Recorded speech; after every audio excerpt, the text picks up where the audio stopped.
Assalamualaikum warahmatullahi wabarakatuh.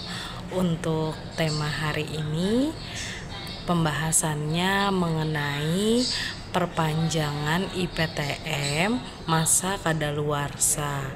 Oke, di sini saya akan jelasin secara rinci perihal apa saja persyaratan perpanjangan untuk kadaluarsa, masa berlaku habis, dan masih berlaku, jarak temponya berapa lama. Di sini syarat utamanya adalah surat IPTM dan KTP ahli waris. Lalu untuk masa berlaku IPTM biasanya bisa diproses sebelum habis masa berlakunya itu kurang lebih 3 bulan sebelum, dan 3 bulan setelahnya itu bisa diproses seperti itu ya. Jadi untuk perpanjangan, kalau misalnya kita ambil contoh habisnya di tanggal 5 Mei 2023, nah bisa diproses di Februari atau di bulan Maretnya, dan bisa diproses sampai dengan 3 bulan setelah masa berlaku habis, yaitu sampai batas deadline-nya Agustus. Lalu bagaimana jika Agustus belum juga diperpanjang, akan masuk list kadaluarsa.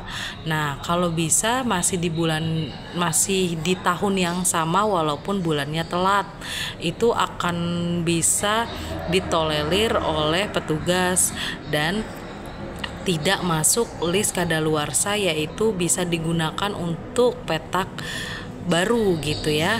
Nah, kapan digunakan di petak baru? Ketika sudah diabaikan satu periode. Satu periode adalah 3 tahun. Kalau misalnya telatnya masih setahun, ayo monggo buruan segera diperpanjang. Tapi kalau udah telat lebih dari 3 tahun, coba deh dikonfirmasi. Kalau memang masih bisa diperpanjang, segera perpanjang. Kalau memang sudah dipakai oleh pihak lain, ya mau gimana, legowo aja gitu ya.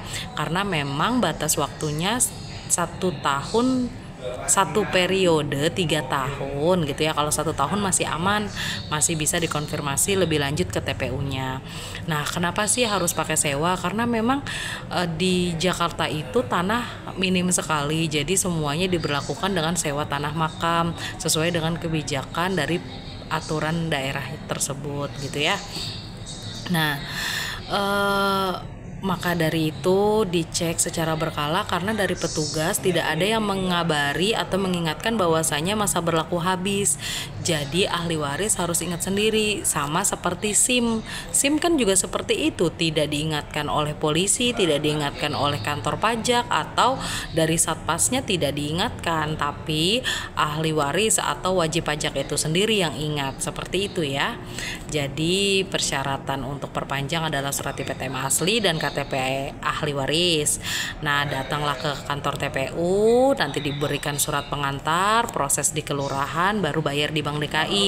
Tapi ada beberapa TPU yang memang sudah menyiapkan alur tersebut di satu tempat. Jadi selesai di TPU itu langsung gitu. Contohnya di TPU Karet Bifak yang di Jakarta Pusat, itu semuanya sudah tersedia dari kelurahan PTSP-nya sampai agen Bank DKI-nya, atau bahkan mau pakai kode barcode dan sebagainya, itu bisa dilayani langsung jadi di tempat gitu ya.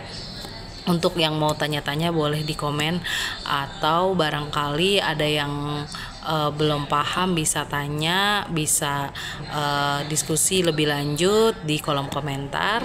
Nah, untuk yang mau tanya atau mau kasih saran perihal judul lain boleh juga, dan akan diupload untuk judul-judul yang berikutnya yang gak kalah bermanfaat dari tema hari ini. Oke, sekian info dari saya. Terima kasih. Assalamualaikum warahmatullahi wabarakatuh.